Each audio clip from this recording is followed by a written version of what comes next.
조선 숙종 임금 시절 한양 북촌의 허름한 서당에서 두 소년이 처음 만났습니다. 가난한 양반 집안 출신으로 머리가 비범했던 이열용과 넉넉한 중인 가문 출신으로 눈치 빠른 김진이었습니다. 서로 다른 처지였지만 두 소년은 금세 단짝이 되었고 어느 봄날 살구나무 아래에서 두 손을 맞잡고 약속을 나누었습니다. 우리 둘 중 누구든 먼저 출세하면 반드시 다른 한 사람을 이끌어주자. 어떤 경우에도 서로를 모른 척하지 않겠다고. 하늘을 두고 맹세해. 맹세해. 우리는 어떤 상황이 되어도 서로를 버리지 않아. 살구꽃잎이 분분히 떨어지는 그 봄날, 두 소년의 약속은 하늘 아래에 새겨졌습니다. 세월이 흘러 두 사람의 길은 완전히 갈라졌습니다. 김진희는 문과에 급제한 뒤 요직을 두루 거쳐 마침내 평안도 관찰사, 즉 평양감사 자리에 올랐습니다. 조선 팔도 중에서도 물자가 풍족한 평양을 다스리는 감사직은 가히 눈부신 출세였습니다. 반면 이열용은 나락으로 떨어졌습니다. 몇 차례 과거에 도전했으나 번번이 뜻을 이루지 못했고 집안의 논밭은 빚쟁이들 손에 넘어갔습니다. 홀어머니는 바느질로 눈이 거의 멀어버리셨고 아내와 아이들은 끼니조차 잊지 못하는 처지가 되었습니다.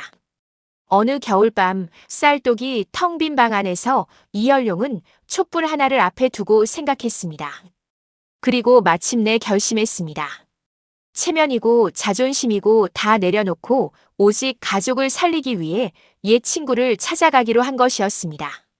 한양에서 평양까지는 몇 날 며칠을 걸어야 하는 먼 길이었습니다. 돈 한 푼 없는 이열용에게 그 여정은 그야말로 고난의 연속이었습니다. 아내는 이열용의 소매를 잡으며 간곡히 만류했습니다. 서방님, 제발 가지 마세요. 감사나리께서 우리를 알아보실 것 같지 않아요. 그 높은 분이 거짓골을 한 당신을 보고 반기실까요? 이열용은 아내의 손을 꼭 쥐었습니다. 걱정 마시오. 진이는 나와 형제나 다름없이 지낸 친구요. 하늘을 두고 맹세까지 한 사이인데 설마 모른 척하겠소? 내 반드시 도움을 받아 돌아올 테니 그동안 어머니 잘 모셔주시오. 이열용이 집을 나서는 날 아침 노모는 눈물을 훔치며 아들의 등을 어루만졌습니다. 혈룡아, 조심해서 다녀오너라. 아무리 배가 고파도 남의 것에 손 떼는 일은 절대 없어야 한다. 예, 어머니. 반드시 그리하겠습니다. 이열용은 낡은 집신 한 켤레를 신고 지팡이를 손에 쥔 채 평양을 향해 발걸음을 옮겼습니다. 사흘이 지나자 집신은 다 닳아 없어졌고 맨발로 돌길을 걸어야 했습니다. 밥을 제대로 먹지 못한 탓에 다리가 휘청거렸지만 걸음을 멈추지 않았습니다. 눈을 감으면 굶주린 아이의 울음소리와 기침하시는 어머니의 모습이 눈에 밟혔습니다. 열흘도 더 지나 마침내 대동강이 눈앞에 펼쳐졌습니다. 강물이 햇빛에 반짝이는 모습을 바라보며 이열용은 가슴이 뛰었습니다. 저강 건너에 평양성이 있었습니다. 진이가 있었습니다. 이열용이 평양 도성 안으로 들어설 무렵 마침 평양 관아에서는 성대한 잔치가 벌어지고 있었습니다. 관내 관리들과 유지들을 불러 모은 큰 연회였습니다. 화려하게 차려입은 기생들이 북소리에 맞추어 춤을 추었고 상 위에는 갖가지 산의 진미가 가득했습니다. 김진희는 상석에 앉아 술잔을 기울이며 웃음꽃을 피우고 있었습니다. 이열용은 관아 앞에 이르러 문지기에게 말했습니다. 저는 감사나리와 어릴 적부터 친한 벗이었습니다. 이열용이라 하면 알아보실 것이니 나리께 이 사람이 왔다고 전해주시오. 문지기는 이열용의 행색을 위아래로 훑어보더니 코웃음을 쳤습니다. 지금이 어느 땐데 뜬금없이 감사나리의 친구를 자처하는 게요. 썩 물러나시오. 부탁이요. 제발 한 번만 전해주시오. 이열용이라는 이름만 말씀드리면 반드시 알아보실 것이오. 문지기는 이열용의 간절한 눈빛에 못 이겨 마지못해 안으로 들어갔다가 돌아왔습니다. 들어가셔도 된다고 하시오. 이열용은 가슴을 쓸어내리며 연회장 안으로 들어섰습니다. 이현룡은 그 모든 시선을 견디며 상석을 향해 걸어갔습니다. 마침내 김진희와 눈이 마주쳤습니다. 순간 이현룡의 가슴 한쪽이 뜨거워졌습니다. 오랜 세월이 지났어도 그 얼굴은 분명 기억 속의 진이었습니다. 어릴 때 살구나무 아래에서 함께 손잡고 웃던 그 진이가 맞았습니다. 진이야. 나야, 이현룡이야. 그러나 김진희의 얼굴은 차갑게 굳어버렸습니다. 그는 천천히 술잔을 내려놓으며 주변을 둘러보았습니다. 기생들이 보고 있었습니다. 고위 관리들이 보고 있었습니다. 이 자리에서 저 거지를 친구라 부르는 순간 자신의 체면은 땅에 떨어질 것이었습니다. 저놈이 무슨 소리를 하는 것이냐? 나는 저런 거지를 알지 못한다. 이현룡은 그 말이 믿기지 않아 눈을 크게 떴습니다. 진이야, 나를 못 알아보는 것이냐? 한양 서당에서 함께 공부하던 이현룡이야. 어릴 때 하늘 아래 맹세하던 일도 잊었느냐? 그 말에 좌중이 술렁였습니다. 김진희는 순간 당황하는 빛이 스쳤으나 곧 싸늘한 분노로 바뀌었습니다. 자신의 과거를 이 자리에서 들춰내는 저 사람이 원망스러웠고 또 두려웠습니다. 무엄하다. 감히 어느 안전이라고 이 자리에 불쑥 나타나 행패를 부리느냐. 저놈을 당장 끌어내어 대동강에 던져버려라. 이 자리를 어지럽힌 죄는 사형이 마땅하다. 진이야.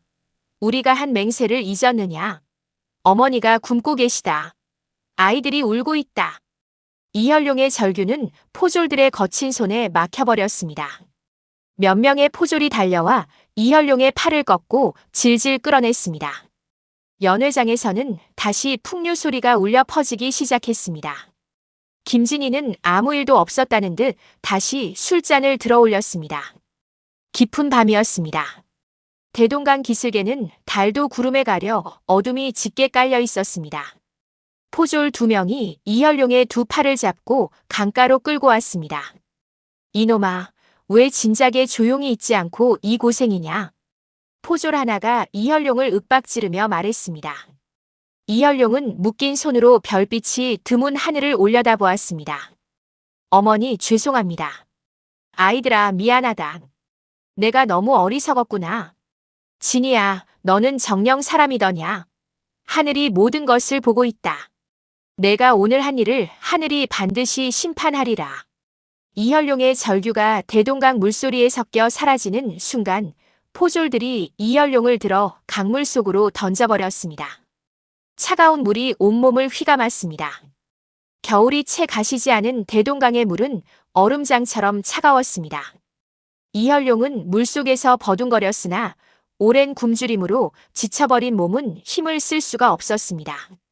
어둠 속으로 가라앉으며 이현룡은 눈을 감았습니다. 바로 그때였습니다. 연회장에서 이 모든 광경을 조용히 지켜보고 있던 한 여인이 있었습니다. 평양 기방에서 1인자로 손꼽히는 기생 옥단춘이었습니다. 옥단춘은 양반 가문에서 태어났으나 어릴 때 집안이 몰락하면서 기방에 팔려온 신세였습니다. 그러나 그 고단한 삶 속에서도 그녀는 학문을 게을리하지 않았고 사람을 보는 눈을 키웠습니다. 기방을 드나드는 수많은 남자들의 이면을 보아온 덕분에 그녀는 겉모습이 아니라 눈빛으로 사람됨을 읽을 줄 알았습니다. 이현룡이 처음 연회장에 들어섰을 때 옥단추는 다른 기생들처럼 비웃지 않았습니다. 저 사람은 보통 사람이 아니다. 저분을 이대로 죽게 내버려 두어서는 안 된다. 옥단추는 연회장에서 슬쩍 빠져나왔습니다. 그리고 평소 자신을 따르던 뱃사공 노인을 찾아갔습니다. 그녀는 품속에서 금비녀 하나를 꺼내어 노인의 손에 쥐어주었습니다. 영감님, 오늘 밤 대동강에서 물에 빠지는 사람이 있을 것입니다. 반드시 그분을 건져주셔야 합니다. 포졸들의 눈을 피해 조용히 이 기방으로 데려다 주시면 영감님 식구들이 평생 배불리 먹을 수 있을 만큼 살해하겠습니다. 노인은 옥단춘의 눈을 한참 바라보다가 고개를 끄덕였습니다. 아씨의 부탁이라면 목숨을 걸어도 이루어드리겠소. 노인은 즉시 배를 저어 강 위에서 대기하였고 마침내 이현룡이 물속으로 던져지는 순간 재빠르게 다가가 그를 건져 올렸습니다. 포졸들은 어둠 속에서 사람이 물에 빠지는 소리만 들었을 뿐 그가 건져졌다는 사실은 알지 못했습니다. 의식을 잃은 이혈룡이 옥단춘의 처소로 옮겨졌습니다. 옥단춘은 직접 따뜻한 물을 데워 이혈룡의 몸을 닦아주었고 젖은 옷을 갈아입히고 이불 속에 눕혔습니다. 그런 다음 밤새 솥에 쌀죽을 끓이며 그의 곁을 지켰습니다. 새벽이 되어서야 이혈룡이 눈을 떴습니다. 처음에 그는 자신이 저승에 온 것이라 생각했습니다. 그런데 코끝에 따뜻한 죽 냄새가 스며들었고 온몸을 감싸는 부드러운 이불 감촉이 느껴졌습니다. 정신이 드셨나요? 이혈룡이 고개를 돌리자 밤새 뜬 눈으로 곁을 지킨 옥단춘이 앉아 있었습니다. 피로로 눈 아래 짙은 그늘이 졌으나 눈빛은 맑고 따뜻했습니다. 여기가 어디요? 제 처소입니다. 제가 선비님을 강에서 구해냈습니다. 이혈룡은 모든 것을 짐작하면서도 아직 믿기 어려운 듯 멍한 표정을 지었습니다. 옥단춘이 뜨거운 죽 한 그릇을 가져다 내밀었습니다. 우선 이것부터 드세요. 며칠은 굶으신 것 같습니다. 이혈룡은 죽을 받아들었습니다. 손이 떨렸습니다.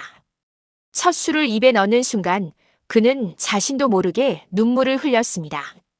죽의 따뜻함 때문인지 아니면 비로소 살아있다는 실감 때문인지 아니면 낯선 이의 손에서 받은 뜻밖의 인정 때문인지 알 수 없었습니다. 한 그릇을 다 비우고 나자 옥단춘이 조용히 말했습니다. 선비님, 낙심하지 마십시오. 저 김진이라는 자의 행동은 하늘이 반드시 알고 있을 것입니다. 그러나 지금 당장 맞설 힘이 없다면 힘을 기를 때까지 기다리는 것이 현명한 법입니다. 이혈룡은 옥단춘을 바라보았습니다. 기생의 몸이라고는 하나 그 말의 무게와 눈빛의 깊이는 어떤 학자보다도 묵직했습니다. 은인의 이름을 알 수 있겠소이까? 옥단춘이라 합니다. 옥단춘 단춘이. 그대의 은혜는 죽어서도 잊지 않겠소이다. 옥단춘은 담담하게 미소 지었습니다. 은혜라고 하지 마세요. 사람이 사람을 살린 것뿐입니다. 선비님께서 다시 일어서시는 것이 제 바람입니다. 옥단춘은 이혈룡을 기방 뒤뜰 깊숙한 곳에 자리한 별채로 안내했습니다.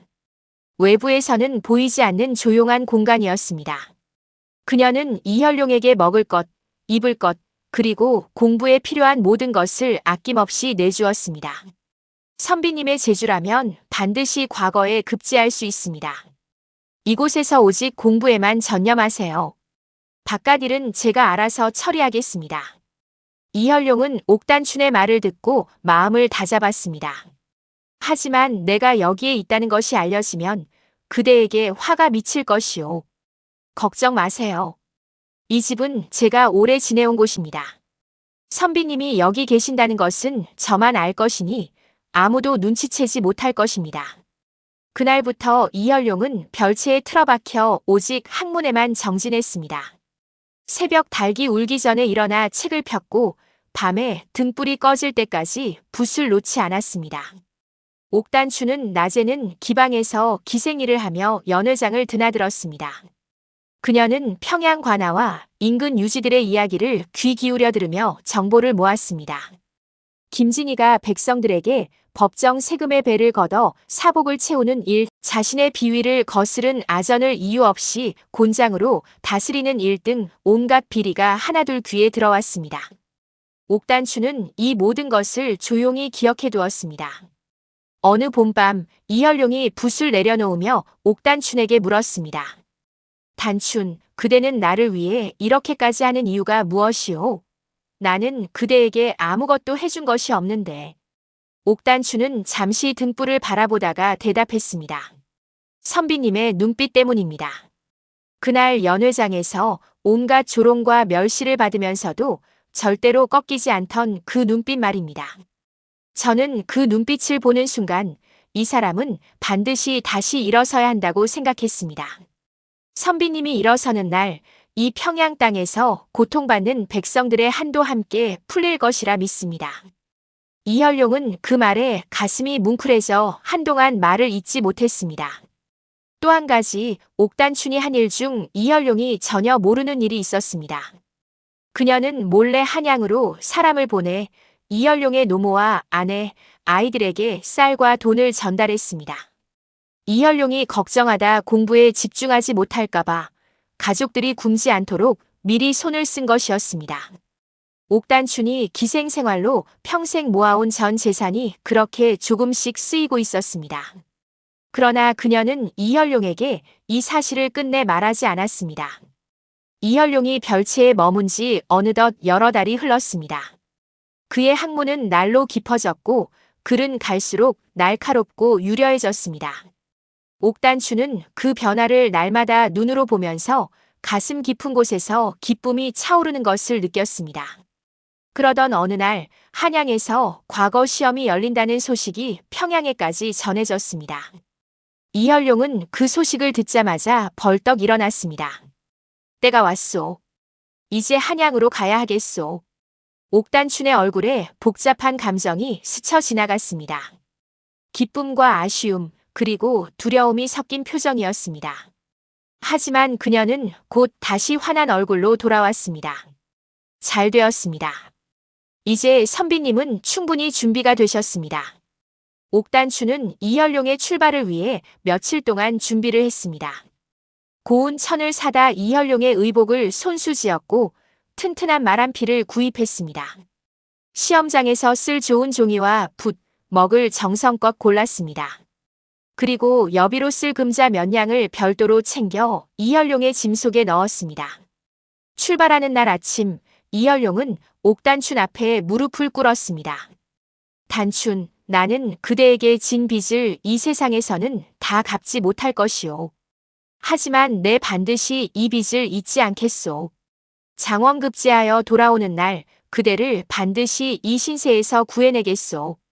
옥단춘은 흔들리는 눈빛을 감추며 말했습니다. 선비님, 저는 아무것도 바라지 않습니다. 다만 한 가지만 부탁드립니다. 벼슬 자리에 오르시거든 저 김진희 같은 자들이 더 이상 이 땅을 어지럽히지 못하도록 해주십시오. 평양 백성들이 많이도 울었습니다. 이현룡은 옥단춘의 두 손을 꼭 잡았습니다. 하늘 아래 맹세합니다. 옥단춘은 말 위에 오른 이현룡을 한양 가는 길이 보이지 않을 때까지 바라보며 서 있었습니다. 눈물이 볼을 타고 흘러내렸지만 그녀는 소리내어 울지 않았습니다.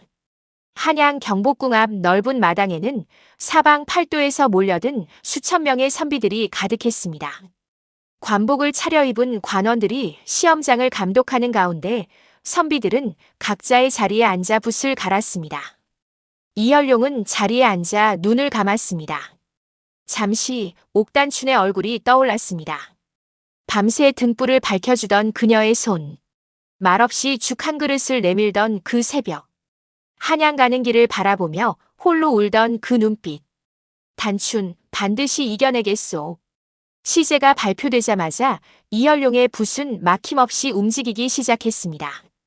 그것은 단순한 학문의 실력이 아니었습니다. 대동강 차가운 물속에서 살아남은 자의 절박함이었고 기방 뒤뜰 별채에서 수백 날을 밤새워 갈고 닦은 열정이었으며 무엇보다 자신을 위해 모든 것을 내어준 한 여인의 헌신에 보답해야 한다는 절실한 마음이었습니다. 이현룡의 답안지를 읽은 시험관은 손이 덜덜 떨렸습니다. 이런 글은 처음 본다는 표정으로 동료에게 건넸고 소문은 삽시간에 퍼져 임금님의 귀에까지 들어갔습니다. 임금님이 직접 답안지를 읽으시더니 길게 탄식하셨습니다. 이런 인재가 이제야 나타났구나. 결과는 당연히 장원급제였습니다. 이현룡은 어사화를 머리에 꽂고 임금님 앞에 엎드렸습니다. 임금님은 이현룡을 가까이 불러 한참을 살피시더니 말씀하셨습니다. 평양 땅의 민심이 심히 흉흉하다는 소문이 오래전부터 들려왔으나 확인할 길이 없었다. 너는 암행어사의 직분을 받아 평양으로 내려가라. 탐관 오리들의 죄상을 낱낱이 밝혀 징벌하되 억울한 백성은 반드시 구하도록 하라. 이현룡은 두 눈에 눈물이 맺히는 것을 느끼며 깊이 절했습니다. 성은이 망극하옵니다. 반드시 명을 받들겠나이다. 임금님의 명을 받은 이열용은 암행어사의 상징인 마패를 품속에 감추고 다시 누더기 옷으로 갈아입었습니다. 평양으로 내려가는 길, 이열용은 마음속으로 한 가지 시험을 생각했습니다. 낙방한 채 빈손으로 돌아가는 것처럼 꾸며 옥단춘을 찾아갔을 때 그녀가 어떤 반응을 보일까. 오랜 세월 재산을 쏟아붓고 헌신을 다 바쳤는데 아무 결과도 없는 남자를 보면 인간이라면 실망하고 냉담해지는 것이 당연할 것이었습니다. 그는 옥단춘이 어떤 사람인지를 자신의 눈으로 직접 확인하고 싶었습니다. 평양 기방 앞에 다다른 이열용은 초라한 거지 행색 그대로 대문을 두드렸습니다. 단춘, 나요, 혈룡이요. 문이 열리는 순간 옥단춘은 이열용을 보고 얼굴이 하얗게 굳었다가 이내 버선발로 뛰어나왔습니다. 아이고 서방님, 이게 어찌 된 일입니까? 이 몰골이 어떻게 된 것이에요? 그녀는 이열용의 손을 잡아 안으로 이끌며 눈물을 흘렸습니다. 이열용은 시험 삼아 고개를 숙이며 말했습니다. 단춘 미안하오. 시험을 망쳤소. 낙방하고 말았소. 그대의 정성이 헛되게 되었구려. 그 말에 옥단춘은 잠시 이열용의 얼굴을 바라보더니 이내 환하게 웃었습니다. 슬픔도 실망도 원망도 없는 얼굴이었습니다. 서방님 괜찮습니다. 이렇게 살아서 돌아오셨으니 그것으로 족합니다. 시험이야 다음에 또 볼 수 있지 않습니까? 과거 급제보다 서방님이 살아있는 것이 제게는 100배, 1000배 더 소중합니다. 그 말을 듣는 순간 이열용은 더 이상 시험을 계속할 수 없었습니다. 그는 속으로 깊게 고개를 숙였습니다. 뜨거운 것이 눈시울을 적셨습니다. 단춘, 그대는 진정 하늘이 내린 사람이구나. 다음 날 평양 관아에서는 다시 성대한 잔치가 벌어졌습니다. 김진희는 고위 관리들을 불러 모아 진수성찬을 차리고 기생들의 노래와 춤을 즐기며 흥에 겨워 있었습니다. 바로 그때 연회장 문이 열리며 낯익은 얼굴이 나타났습니다. 오, 저 질긴 놈이 또 살아있었구나. 김진희는 이열용을 보는 순간 눈살을 잔뜩 찌푸렸습니다. 지난번에 대동강에 던져 넣었는데 어떻게 또 살아서 나타났는지 귀신이라도 보는 것 같아 등줄기가 서늘했습니다. 하지만 그는 곧 오만한 표정으로 돌아와 소리쳤습니다. 저놈을 당장 잡아라. 이번에야말로 목을 베어버려라. 포졸들이 달려들려던 그 순간이었습니다. 이열용은 천천히 품속으로 손을 넣었습니다. 그 손에서 번쩍이는 것이 드러나는 순간 연회장의 모든 소리가 멈추었습니다. 마패였습니다. 암행어사 출도야. 우렁찬 함성이 사방에서 터져 나왔습니다. 관아의 사방 문이 일제히 열리며 역졸들이 물밀듯 쏟아져 들어왔습니다. 화려한 잔치상이 뒤집어지고 기생들이 비명을 지르며 달아났습니다. 관리들은 3355 어쩔 줄 몰라 허둥댔습니다.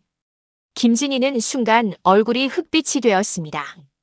그 기세등등하던 눈빛이 공포로 가득 차는 것이 역력했습니다. 다리가 떨려 자리에서 일어나지 못했습니다. 이열용은 김진희의 앞으로 천천히 걸어갔습니다. 두 사람의 눈이 마주쳤습니다. 진희야. 이열용의 목소리는 놀랍도록 차분했습니다. 나는 오늘 암행어사로서 내 죄를 묻는 것이 아니다. 옛 친구로서 묻겠다. 너는 오늘도 나를 모른다고 하겠느냐? 김진희는 입술을 떨며 아무 말도 하지 못했습니다. 그 눈에서 눈물이 흘러내렸습니다. 후회인지 공포인지 아니면 부끄러움인지 그 눈물의 의미는 김진희 자신만이 알았습니다. 이열용은 자리를 잡고 앉아 김진희의 죄상을 낱낱이 읊기 시작했습니다. 김진희는 얼굴을 감싸쥐고 그 자리에 고꾸라졌습니다. 포졸들이 그를 밧줄로 묶어 압송했습니다.